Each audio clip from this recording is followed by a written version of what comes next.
Good morning. আজকের main আলোচনার বিষয়বস্তু হচ্ছে আমি ডেটা অ্যানালিস্ট হিসেবে বা ডেটা অ্যানালিস্ট যে প্রফেশনটাকে আমি কেন একটা মিনিংফুল প্রফেশন হিসেবে ট্রিট করি সেটা এখানে আমি এক্সপ্লেন করতে চলেছি। তো মেনলি যেটা ইম্পর্ট্যান্ট সেটা হলো যে প্রথম আমি শুরু করব যে ডেটা অ্যানালিস্ট প্রফেশনটা এক্স্যাক্টলি কী ধরনের প্রফেশন সেটা নিয়ে আমি ফার্স্ট শুরু করব। So what is data analytics? এখানে বলা হচ্ছে extracting insights from data to guide decisions. তো ডেটা অ্যানালিটিক্স মেইনলি এমন একটা ধরনের প্রফেশন যেখানে আমার কাছে যে ইনফরমেশনগুলো দেওয়া হচ্ছে সেই ইনফরমেশনের উপর বেস করে আমি কিছু রিপোর্টস তৈরি করতে পারি, কিছু গ্রাফস তৈরি করতে পারি, কিছু প্লটস তৈরি করতে পারি এবং সেখান থেকে এমন কিছু কিছু ইনফরমেশন বা ইনসাইটস আমরা তুলে আনতে পারি যেগুলো আমার কোম্পানির পারফরমেন্স বা আমার নিজস্ব ফিউচার পারফরমেন্সের ব্যাপারে হেল্পফুল। তো এইটা হলো মেইন উদ্দেশ্য for data analysis. Why it matters today? Data-driven decisions shape industries and innovation. এখানে ডেটা-ড্রিভেন ডিসিশন বলতে কি বোঝায়? মানে আমি যা কিছু ডিসিশন নেব সেটা আমি জাস্ট অ্যাজাম্পশনের উপর নেব না, আমি অ্যাকচুয়ালি সেই ডিসিশনগুলো আমার ডেটার থেকে যা আমি বুঝতে পারছি সেটার উপর বেস করে নেব। তার মানে পাস্ট পারফরমেন্স বা আমার যা অভিজ্ঞতা সেটার উপর বেস করে নেব এবং সেই অভিজ্ঞতাটা কিন্তু জাস্ট কোনো একটা ইম্যাজিনেশন, ফ্যান্সিফুল ইম্যাজিনেশন কিংবা কোনো ধরনের অ্যাজাম্পশন যেটার কোনো বেসিস নেই এরকম কিছু হবে না। অ্যাকচুয়ালি ওর অনেকগুলো এভিডেন্সের উপর বেস করে আমরা বা প্রমাণের উপর বেস করে জিনিসটা আমরা করব। তো এখানে আমরা কি কি আলোচনা করব সেটা হচ্ছে, প্রথম কথা আমরা ডেটা অ্যানালিস্টের প্রফেশনটা নিয়ে আলোচনা করব। প্রথম কথা আমরা যেটা ডিসকাস করতে যাচ্ছি যে why this data analyst profession is an interesting profession, why it is to be an interesting profession, কারণ আমাদের কাছে এটার গুরুত্বটা এত কেন। এবং এটা সবথেকে বড় কথা, যখন কোনো লোক কোনো একটা প্রফেশন অ্যাডাপ্ট করে তখন সেই প্রফেশনটাকে ভালো না লাগলে সে অ্যাডাপ্ট করে না। জেনারেলি সে রুটিনভাবে কাজ করে, তার কোনো পারফরমেন্স তাতে হয় না আর কি। তো এই ক্ষেত্রে মেনলি আমি যে বিষয়টাতে করব সেটা হলো যে ইম্পর্টেন্ট জিনিস হচ্ছে যে আমি এখানে খুব বলবো যে কনসিয়াসলি যা কিছু করব এবং ভালোবেসে করব, সেটা আমার মেন উদ্দেশ্য। The joy of investigating the truth. Data অ্যানালিস্টের কাজটা অনেকটা একজন ডিটেকটিভের কাজের মতো। আমি জানি যে ফেলুদা কিংবা ব্যোমকেশ যেরকম যে কাজটা করতো সেটা তার ভিজুয়াল এভিডেন্সের উপর বেস করে কাজ করতো। তার মানে তারা চেক করতো, একটা জায়গায় যেত, সেখানে গিয়ে ডেটা কালেক্ট করতো, সেই জায়গাকার যা দেখতো, যা বুঝতো সেখান থেকে সেইগুলোকে নিয়ে বসতো, সেটা নিয়ে ভাবতো, সেটা ভেবে সব বিভিন্ন পয়েন্টসগুলোকে কানেক্ট করে তারপরে কোনো একটা ডিসিশনে আসতো। এটা অনেকটা ওই ধরনেরই কাজ। Data analysis work is somewhat like that. So what happens there? Analytics equal to search for truth, reveal the facts beyond the assumptions. এখানে অ্যাজাম্পশনের উপর অবভিয়াসলি আমি সাসপেক্ট করব কিছু একটা, এবং সাসপেক্ট করার পরে আমি সেই ব্যাপারটাকে ভেরিফাই করব। মেইনলি এখানে ইম্পর্টেন্সটা হচ্ছে ভেরিফিকেশন অফ ফ্যাক্টস। আমাদের ডেটা আমাকে কি বলছে, weather something is true or not, নাকি এটা আমার একটা fanciful imagination. Uncover hidden patterns. আমরা যখন ডেটার মধ্যে আমরা যে সমস্ত গ্রাফস প্লটস যেগুলো তৈরি করবো, তার থেকে আমরা যদি কিছু বুঝতে পারি, সেটাকে আমরা কাজে লাগাবো। And then it is ideal for curious and analytical minds. এটা তো বোঝাই যাচ্ছে যে কেউ একজন যদি এই ধরনের কাজকে করা পছন্দ করে, তার জন্য data analysis is an ideal kind of work to do. Say interest নিয়ে কাজটা করবে এবং কাজটাতে সে এক্সেল করবে। তো এইবার দ্য সেকেন্ড অ্যাডভান্টেজ যেটা এখানে আমি বলেছি, এটা হচ্ছে আমি এতদিন যা বুঝেছি, যে প্রথম কথা, এইখানে এই যে প্রফেশনটাতে কম্পিটিশনটা রিলেটিভলি একটু লো। তার একটা কারণ আছে। তার কারণটা হচ্ছে যে এর মধ্যে কিছুটা ম্যাথামেটিক্স ইনভলভড। লোকেরা ম্যাথামেটিক্সকে খুব একটা পছন্দ করে না। অনেক সময় অঙ্ক কষা ব্যাপারটা অনেকের কাছে খুব একটা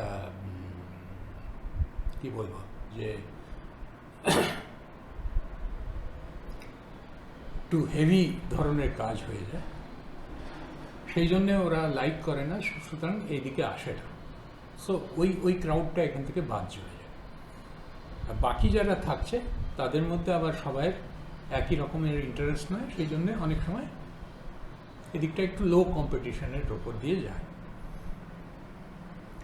হাই ইন্ডাস্ট্রি ডিমান্ড, তার কারণ হচ্ছে যে কোনো এরিয়াতে, যে কোনো প্রফেশনে বা যে কোনো ডোমেনে, আমি বলবো whether it is a business domain or healthcare domain or financial related domain, technology domain, সব ক্ষেত্রে ডেটা অ্যানালিসিসের একটা খুব নিড আছে, যার উপর ইন্ডাস্ট্রি চলে।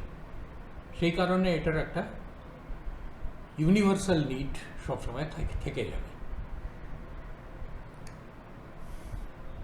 Opportunity, more space for career growth and advancement, এটাতে আমরা আসবো। কারণ ডেটা অ্যানালিস্ট যে হচ্ছে, তার ডেটা অ্যানালিসিসটা লিমিট নয়, ওই প্রফেশনটাই তার লিমিট নয়। He can switch over to other professions in future. যত তার নলেজ বাড়বে, সে আরও হায়ার লেভেল, হায়ার এন্ড প্রফেশনের দিকে মুভ করতে পারবে। সেটা কি করে হতে পারে, সেটা আমরা ডিসকাস করব।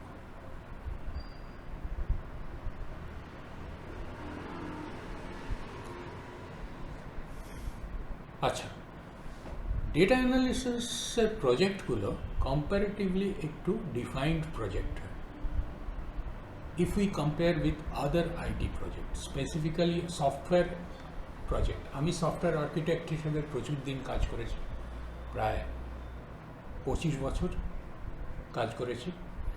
এবং এই 25 বছরে আমি একটা জিনিস দেখেছি, যে সফটওয়্যার বা IT is a evolving kind of ঠিক, যে সফটওয়্যার ডেভেলপমেন্টটা সবসময় একটা ইভলিউশনের থ্রু দিয়ে যায়। বিজনেসও ইভলভ করে, তার সঙ্গে সফটওয়্যারও ইভলভ করতে থাকে।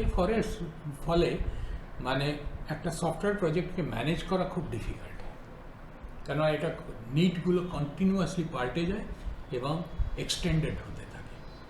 তো সেটা অনেকের ক্ষেত্রে ফ্রাস্ট্রেটিং হয়ে যেতে পারে। সেই জন্যে সেরকম ফ্রাস্ট্রেশন এক্ষেত্রে আসার সম্ভাবনা একটু কম। কারণ হচ্ছে যে এখানে আমি একটা প্ল্যাটফর্ম থেকে স্টার্ট করছি, যেখানে আমার কাছে ডেটাটা অলরেডি রয়েছে। তার মানে আমরা যখন একটা সফটওয়্যার প্রফেশনকে শেষ করি, সফটওয়্যার প্রজেক্ট শেষ করি, তখন সেই সফটওয়্যার প্রজেক্ট থেকে যে ডেটা তৈরি হয়, অনলাইন ট্রানজ্যাকশন প্রসেসিং ডেটা যেটা তৈরি হয়, সেই ডেটার উপর বেস করে আমরা ফার্দার অ্যানালিসিস করি এবং ডেটা ইন্টেলিজেন্সের ব্যাপারগুলো করে থাকি। সুতরাং এক্ষেত্রে আমার কাছে ডেটাটা অলরেডি অ্যাভেলেবেল থাকে, আমি কি করতে হবে সেটা ক্লিয়ারলি মোরাললেস জানি। আর আমার কাছে অবজেক্টিভসগুলো অনেক বেশি ক্লিয়ার থাকে এবং মেজারেবল থাকে। রেজাল্টস আর measurable and trackable. This is very important thing in case of a data analytic thing. আমার ডেটা রেজাল্টসগুলো সবসময় এটা খুব একটা মানে ফ্লুইড কাইন্ড অফ থিং না, মানে বেশিরভাগ জিনিসটাই অনেকটাই আমার সমস্ত ব্যাপারটা যেহেতু স্ট্যাটিস্টিক্স ড্রিভেন একটা সাবজেক্ট, ম্যাথস ড্রিভেন সাবজেক্ট, সেহেতু it is a measurable and trackable subject. It builds logical thinking. Reasoning skills sharpen your analytical thought. Evidence-based, depends on data, not assumptions. কোনো ইমাজিনেশন, অ্যাজাম্পশন, আমরা যেগুলো অনেক সময় দেখি ইউটিউবে অনেক কথা বলে, হোয়াটসঅ্যাপে অনেক ইনফরমেশন দেয়, সেই ইনফরমেশনগুলো গল্প কথা হয় বেশিরভাগ ক্ষেত্রে। হ্যাঁ, সেগুলো প্রমাণ থাকে না, কেন আমরা সেগুলোকে আমরা যে কোনো যদি ডেটা অ্যানালিস্ট হয়, সে অবভিয়াসলি চাইবে যে এর পেছনে কি এভিডেন্সেস আছে, কি ডেটার কি ইনফরমেশন বেসড এভিডেন্স আছে, তার উপর বেস করে ওরা ইনফরমেশনগুলো, তার উপর বেস করে ওরা কোনো একটা কিছু অ্যাজিউম করবে। ইভেন যদি কোনো একটা হাইপোথেসিস, এখানে আমি হাইপোথেসিস কথাটা আনছি, মানে কোনো একটা থিওরি আমি যদি ডিফাইন করি, সেই থিওরির বেসিসটা কি, সেটা হচ্ছে ডেটা বা evidences. Data driven mindset, make decisions grounded in facts. তো অবভিয়াসলি যা ঘটছে সেই ঘটনার উপর বেস করে আমার ডিসিশনসগুলো হয়, এমনি হাওয়ায় ডিসিশন হয় না। তা এখানে যেটা লাস্ট মেনশন করার বিষয় সেটা হলো যে এই প্রফেশনটাতে যে কোনো লোকই সুইচ ওভার করে আসতে পারে। সে হেলথ কেয়ার থেকে আসুক, ফাইন্যান্স থেকে আসুক, রিটেল থেকে আসুক, সে এডুকেশন থেকেও আসতে পারে, অ্যাকাডেমিক্স থেকেও আসতে পারে, লজিস্টিক্স থেকেও আসতে পারে।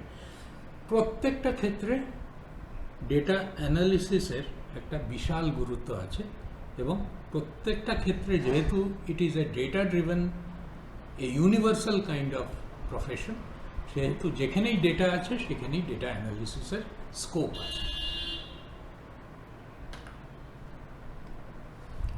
তো আমরা সামারাইজ করি যে আমরা কেন ডেটা অ্যানালিটিক্সকে পছন্দ করব।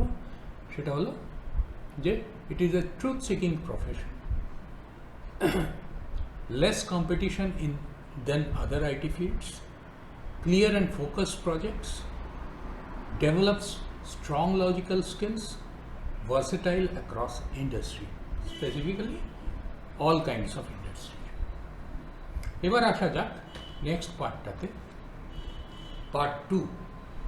সেটা হচ্ছে যে ডেটা অ্যানালিসিস করার জন্য আমাদের কি বেসিস, মানে আমাদের বেসিক স্কিল রিকোয়ারমেন্টগুলো কী। তো একটা হচ্ছে যে টেকনিক্যাল স্কিলস, তার মধ্যে coding, querying, visualisation, obviously these are technical skills আমরা বলতে পারি। এগুলো ডিটেলসে যাব। অ্যানালিটিক্যাল অ্যান্ড স্ট্যাটিস্টিক্যাল স্কিলস, মানে আমরা ট্রেন্ড ডিফাইন করব, আমরা ট্রেন্ডগুলো চেক করব by generating all kinds of graphs and plots. তারপরে নানান ধরনের টেস্টিং, হাইপোথেসিস টেস্টিং, যেগুলো ইনফারেন্সিয়াল স্ট্যাটিস্টিক্সের পার্ট, সেই রকম। এছাড়া আমাদের কমিউনিকেশনের একটা বিরাট ভ্যালু আছে। আমরা যা কিছু রিপোর্ট বা যা কিছু আমরা জেনারেট করবো এই as a result of data analysis reports হিসেবে, ডেটা অ্যানালিটিক্যাল রিপোর্টস, তার থেকে আমরা অ্যাকচুয়ালি কিছু মিনিংফুল ইনসাইটস জেনারেট করব, যেগুলোকে আমাকে অন্য লোককে, আমার ক্লায়েন্টকে বোঝাতে হবে, বা আমাকে লজিক্যালি এস্টাবলিশ করতে হবে যে এটা how this things are useful. So let's come back. Core technical skills, এখানে এক্সেল জাতীয় যে সমস্ত টুলস আছে সেগুলোর গুরুত্ব আছে। আমি এখানে এক্সেল ছাড়াও আমি কিছু অ্যানোটেশন করি।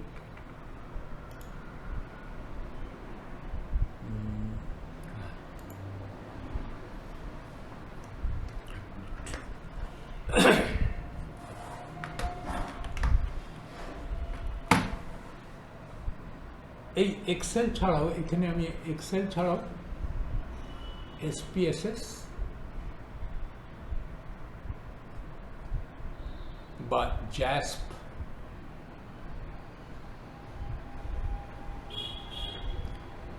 এই ধরনের কিছু কিছু টুলস আছে যেগুলো ইউজফুল, যেগুলো পিওরলি স্ট্যাটিস্টিক্যাল টুলস বলতে পারা যায়। এক্সেলটাকেও আমরা ডেটা অর্গানাইজিং এবং স্ট্যাটিস্টিক্যাল টুল হিসেবেই দেখব। তো এটা হলো স্ট্যাটিস্টিক্যাল।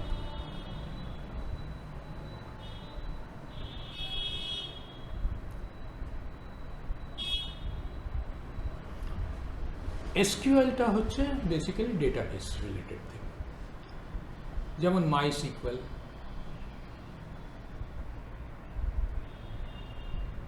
SQLite,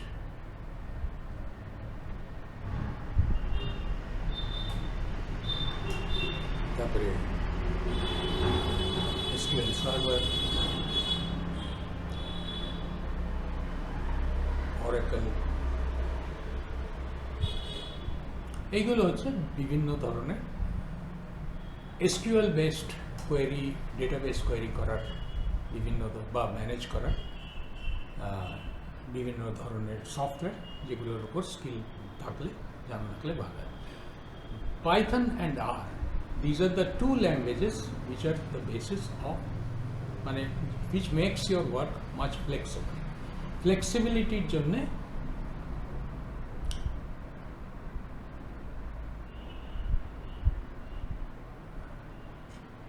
এই দুটো ল্যাঙ্গুয়েজ, অ্যাডভান্স ডেটা অ্যানালিসিস এবং মডেলিংয়ের জন্য ইউ রিকোয়ার পাইথন অর আর। পাওয়ার বিআই আর ট্যাবলো, এই দুটো হচ্ছে এমন টুল যেগুলো ডেটা ভিজুয়ালাইজেশন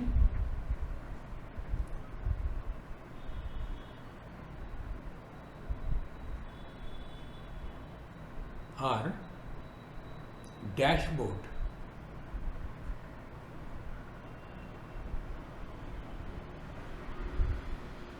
তৈরি করতে হেল্প করে। দ্যাট মিনস এগুলো রিপোর্টিং করতে হেল্প করে, পিক্টোরিয়ালি রিপোর্ট করতে হেল্প করে যে আমার আজকে ইয়ের পারফরমেন্স কেমন, আজকের দিনে আমার কোম্পানির পারফরমেন্স কেমন। এটা মেনলি বিজনেসের ক্ষেত্রে বেশি ইউজফুল, আর যেমন স্ট্যাটিস্টিক্যাল টুলসগুলো রিসার্চের ক্ষেত্রে বেশি ইউজফুল। আমরা এগুলো বিষয়ে আরও আসছি। সো এবার অ্যানালিটিক্যাল অ্যান্ড স্ট্যাটিস্টিক্যাল স্কিলসের মধ্যে আমাদের যে স্ট্যাটিস্টিক্স আছে, স্ট্যাটিস্টিক্সের ক্ষেত্রে ডেসক্রিপটিভ স্ট্যাটিস্টিক্স ডিল করে মেনলি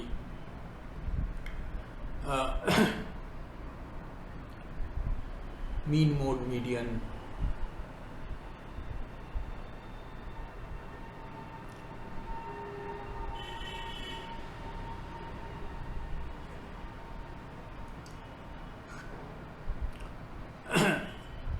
তাছাড়া ডিসপারশন, যেমন ভ্যারিয়েন্স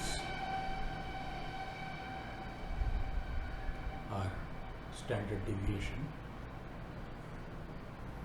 এইসবগুলো হচ্ছে ডেসক্রিপটিভ স্ট্যাটিস্টিক্সের আন্ডারে আছে। ইনফারেন্সিয়াল স্ট্যাটিস্টিক্স হচ্ছে আমরা কি করে পপুলেশন এবং পপুলেশন ডেটা থেকে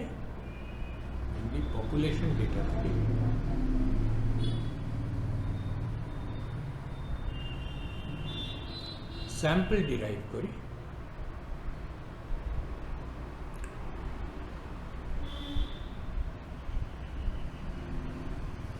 we derive samples, and from these samples we make inferences. Inferences মানে আইডিয়াস। কোনো একটা বিষয়ে আমাদের যদি কোয়েশ্চেন থাকে, সেই কোয়েশ্চেনকে আমরা কি করে টেস্ট করি যে আমরা যেটা ভাবছি সেটা ঠিক কিনা। এছাড়া প্যাটার্নস অ্যান্ড ট্রেন্ডস, এটা হচ্ছে মেনলি ভিজুয়ালাইজেশন বা প্লটিং।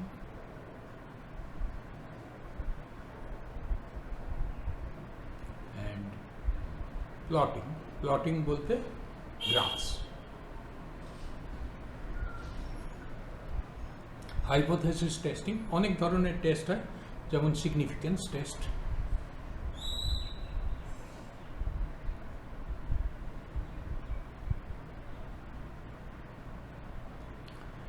Z test,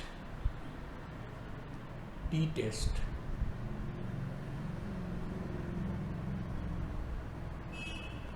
ANOVA,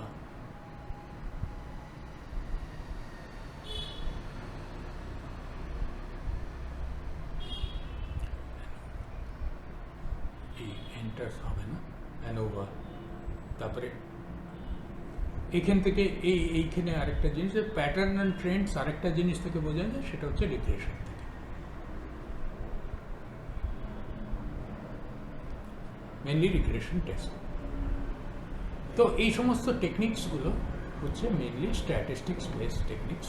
এগুলো খুব কঠিন জিনিস নয়, দিজ আর অল একটু চেষ্টা করলেই শেখা যায়।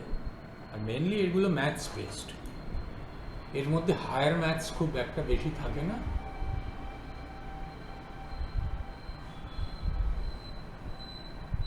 যত না তার মধ্যে এরিথমেটিক বেশি থাকে,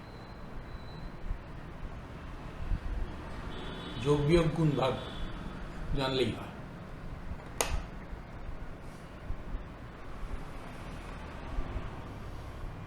ডেটা ম্যানেজমেন্ট স্কিলস হচ্ছে ওই যে এর আগে আমরা ডিসকাস করছিলাম যে ডেটাবেসের উপর অনেক কাজ, সেগুলো হচ্ছে data cleaning, fix errors and ইনকনসিস্টেন্সিস, handle CSV, বিভিন্ন ডেটা সোর্স থেকে মুভ করিয়ে আমাদের টুলসগুলোতে ডেটা মুভ করানো, সেগুলোকে ক্লিন করা, সেগুলোর মিসিং ডেটাগুলোকে আইডেন্টিফাই করা, সেগুলোকে কোনোভাবে নর্মালাইজ করা, এই সমস্ত এর আন্ডারে আসে। Data quality, ensure accuracy and reliability, আমাদের যে রেজাল্টসগুলো তৈরি হচ্ছে সেগুলো যাতে মিনিংফুল হয়, সেগুলো মিসলিডিং না হয়, তার জন্যে আমরা নানা রকম টেকনিক্স অ্যাডাপ্ট করে থাকি। সেগুলো হচ্ছে ডেটা ম্যানেজমেন্ট স্কিলসের আন্ডারে সেগুলো পড়ে। Communication and story telling skills. আচ্ছা, কমিউনিকেশন এবং স্টোরি টেলিং হচ্ছে visual story telling, build dashboard that engage, clear presentation. এই যে ছবিটা দেখা যাচ্ছে, এই ছবিটার মধ্যে দেখানো হচ্ছে যে আমি একটা পার্টিকুলার চার্টকে দেখিয়ে আমি কিছু একটা বোঝানোর চেষ্টা করছি, বা the person who is doing it. এই ধরনের পিক্টোরিয়াল প্রেজেন্টেশন যখন করা হয় লোকজনকে, তখন ওর কাছে ব্যাপারটা অনেক বেশি ক্লিয়ার হয়ে যায় এবং তার কাছে অনেক এই পুরো জিনিসটাকে উইথ ফ্যাক্টস প্রমাণ করা যায় যে এটা এইভাবে ঘটেছে, ফিউচারে এইরকম সম্ভাবনা আছে, এবং আমরা যদি এই স্টেপস নিই তাহলে এরকম হওয়ার সুযোগ আছে। সুতরাং this kind of reporting helps in improving the performance of a particular organisation. This is one of the important thing to be understood about data analysis. এটা ডেটা অ্যানালিসিস করার একটা সবথেকে বড় পজিটিভ সাইড। আচ্ছা, এই যে স্কিলসগুলোর কথা বলা হচ্ছে সেগুলো optional but useful, but not, মানে এগুলো থাকতেই হবে এরকম কিছু নয়। আমি এর আগে বলছিলাম যে আমার প্রগ্রেসের সম্ভাবনা আছে, আমরা যদি ডেটা অ্যানালিস্টের নানানভাবে নিজেকে প্রগ্রেস করার সুযোগ আছে। সে প্রগ্রেস কীরকম সুযোগ আছে, যেমন একজন সে মেশিন লার্নিংয়ের দিকে চলে যেতে পারে, পিওর AI কিংবা ডেটা সায়েন্সের দিকে যেতে পারে। সে নিজের ডোমেনের এন্ডে যদি তার নলেজ থাকে, সে সেদিকটাকে শার্পেন করতে পারে, তাহলে ওই ডোমেন এক্সপার্ট হিসেবে তার একটা গুরুত্ব থাকবে। Technical writing, effective research and documentation skills, যারা টেকনিক্যাল রাইটিংয়ের দিকে ইন্টারেস্ট নেয় তারা সেদিকে যেতে পারে। অ্যাপার্ট ফ্রম দ্যাট, যেহেতু ডেটা অ্যানালিসিস একটা ডেটা ড্রিভেন একটা profession, since it's a data driven profession,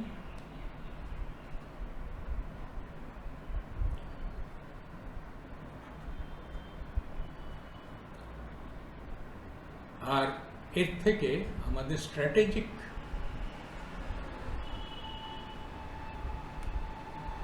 decisions নেওয়া হয়ে থাকে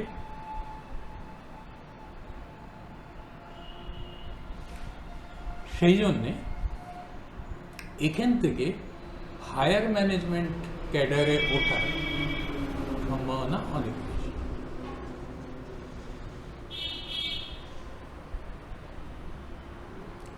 সে অনেক বেশি সাকসেসফুলি যে কোনো একটা বড় কোম্পানি, বড় অর্গানাইজেশনকে হ্যান্ডেল করার তার সুযোগ থাকে। যদিও হায়ার ম্যানেজমেন্টে দুটো জিনিস খুব দরকার হয়, এক হচ্ছে স্ট্র্যাটেজি তৈরি করা, সেকেন্ড হচ্ছে পিপল ম্যানেজমেন্ট। সুতরাং তাকে ওই দিকটাতেও নিজেকে তৈরি করতে হবে যদি সে নিজেকে ফিউচার এক্সিকিউটিভ কিংবা ডিরেক্টর কিংবা কোনো একটা অর্গানাইজেশনের টপ মোস্ট ক্যাডারে যেতে চায়, তাহলে সেখানে তাকে পিপল ম্যানেজমেন্টটাকেও গুরুত্ব দিতে হবে। সুতরাং দুটো সাইডই পাশাপাশি ডেভেলপ করতে হবে, কিন্তু সেই সুযোগও থেকে যায়।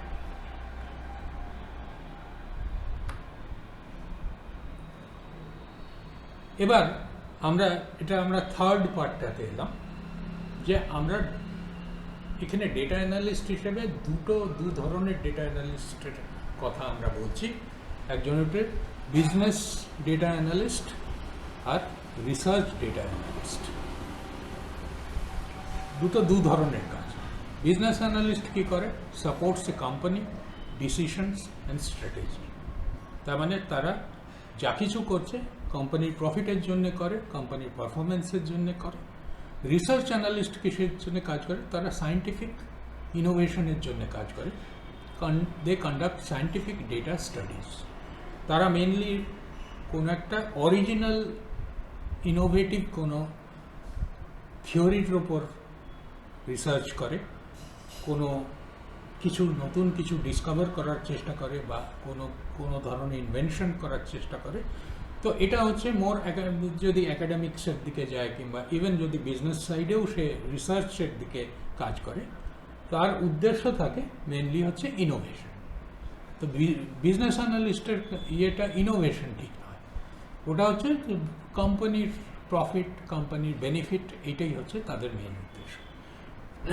দু ধরনের রিকোয়ারমেন্ট। এবার বিজনেস অ্যানালিস্ট যারা আছে তারা corporate environment, works with business stakeholders, supports decisions, focus on KPIs. কেপিআইসের কি রেজাল্ট এরিয়াস বা কেআরআইস বলতে পারা যায়, কি প্রগ্রেস এরিয়াস বা